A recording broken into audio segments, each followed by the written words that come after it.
L'Afrique du Sud est-elle digne de confiance? Ou les leaders, les dirigeants de l'Afrique du Sud sont-ils dignes de confiance? Parce qu'en réalité, après avoir organisé des entraînements militaires de BRICS, une forte pression venue des États-Unis d'Amérique a obligé le président Cyril Ramaphosa de demander à son ministre de Défense d'exclure l'Iran de l'entraînement militaire. Ah oui, c'est ça. Il a demandé au ministre de la Défense d'exclure l'Iran des entraînements militaires pendant que les Iraniens étaient déjà en Afrique du Sud. Pourquoi? Pour faire plaisir aux Américains. On va le voir tout de suite.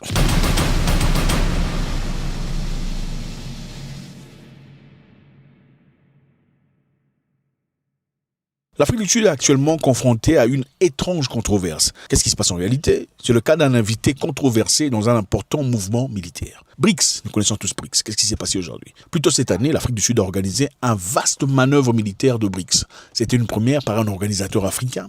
C'était inédit. Ceci, évidemment, a réuni la Chine, l'Iran et tout le reste du BRICS. La Chine et l'Iran ont déployé des destroyers navals. La Russie et les Émirats arabes unis ont déployé des corvettes. L'Afrique du Sud a déployé une frégate. En fait, évidemment, les Émirats arabes unis, pour beaucoup de personnes qui ne savent pas, font aussi partie du BRICS. Alors, pendant ce temps, l'Inde a ignoré, catégoriquement ignoré, ces exercices militaires. Je sais, c'est quand même bizarre. L'Inde fait partie des pays créateurs de BRICS. Le voir ignorer cet exercice est très intéressant et on va les décortiquer tout de suite. Alors pourquoi les gens sont mécontents et pourquoi on se pose des questions? On se pose des questions pour savoir pourquoi est-ce que le président sud-africain aurait donné des instructions à son ministre de Défense lui demandant d'exclure l'Iran de ses entraînements. Voyons maintenant voir pourquoi l'Inde n'a pas fait partie de cet exercice.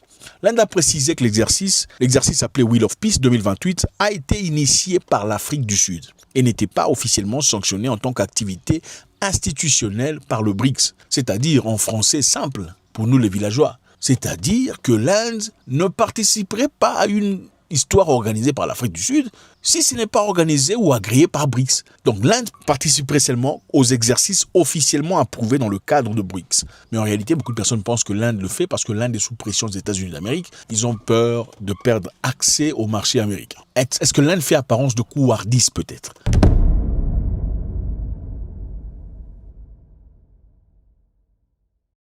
Cet exercice est passé entre le 19 janvier au 16 janvier. Cela évidemment coïncide avec les troubles en Iran.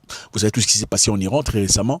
Il y a eu beaucoup de personnes dans les rues en train de manifester, de demander à ce que la clergie, que les autorités de l'Iran soient changées. Et ça a créé beaucoup de controverses. Et évidemment, en Iran, beaucoup ont pensé que c'était une manœuvre de la CIA, de la Mossad. Que la population iranienne n'était pas tout à fait en colère comme on le prétend.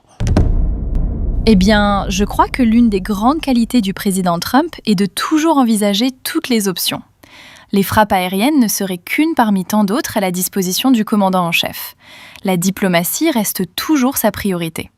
Il vous a d'ailleurs indiqué hier soir que le discours public du régime iranien diffère sensiblement des messages que son administration... Je pense que le président a intérêt à examiner ces messages. Cela dit, il a déjà prouvé qu'il n'hésiterait pas à recourir à la force militaire s'il le juge nécessaire. Et personne ne le sait mieux que l'Iran. Alors les États-Unis n'ont pas été du tout impressionnés par cela. Qu'est-ce qu'ils ont fait ?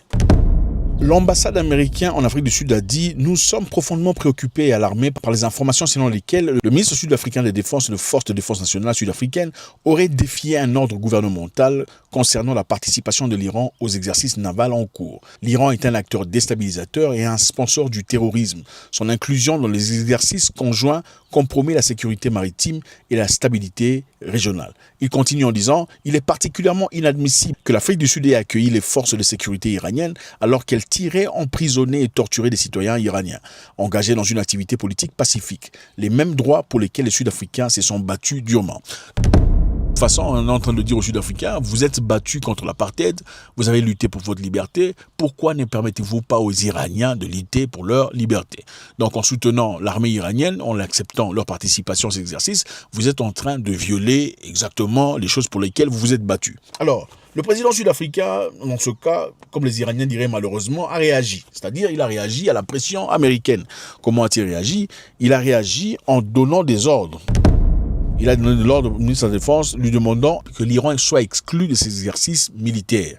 Les États-Unis ont exercé une pression et cela semble avoir fonctionné. Le président est intervenu et a donné l'instruction d'exclure l'Iran de ces exercices. Donc, qu'est-ce qui s'est passé exactement? Il y avait le membre de BRICS qui était présent. La Russie, la Chine, l'Afrique du Sud. Il y avait aussi le partenaire BRICS, l'Iran, l'Émirats arabes unis, le Brésil, l'Indonésie et la Chine qui étaient là comme observateurs. Les manœuvres en mer incluant des tirs réels d'artillerie, des formations navales et des exercices de communication.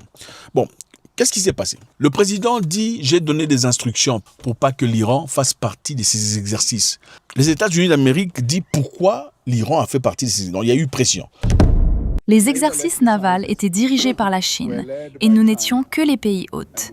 Notre bassin maritime est crucial pour de nombreux pays souhaitant mener des exercices navals. La Chine avait donc la responsabilité d'organiser, de diriger et de coordonner ces exercices. Elle avait également la responsabilité d'inviter différents pays à y participer. Il s'agissait d'un exercice naval et leur rôle consistait également à diriger et à organiser l'opération. Ils avaient donc aussi la responsabilité d'inviter différents pays à y participer. Alors, le ministère de la Défense sud-africain a réagi en écrivant « On dit, nous avons reçu des instructions clairement communiquées à tout le monde. Nous avons été d'accord et avons implémenté ce que nous avions voulu implémenter. » Donc, d'une certaine façon, la ministre de la Défense est en train de dire « Le président de la République a donné des instructions.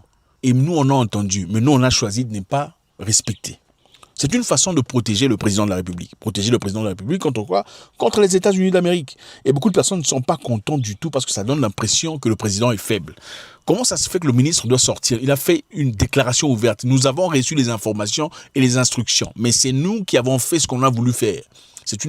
Évidemment, en faisant cela, quand on protège le président, c'est-à-dire si les États-Unis voulaient réagir, les États-Unis ne réagiraient pas directement contre le président de la République sud-africaine.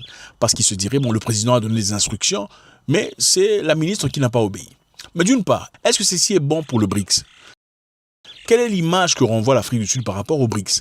Dans des conditions où on ne peut pas tout à fait faire confiance. Parce que si c'est ton pote, vous êtes en guerre, pourquoi vous ne pouvez pas vous entraîner?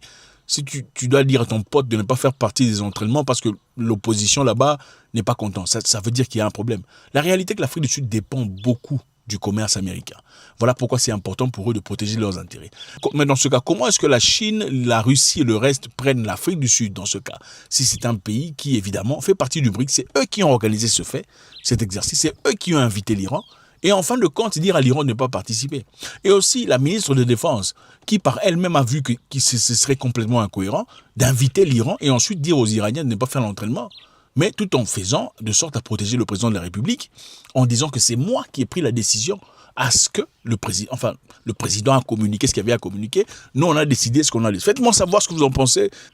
Est-ce qu'on fera confiance à l'Afrique du Sud ou pas?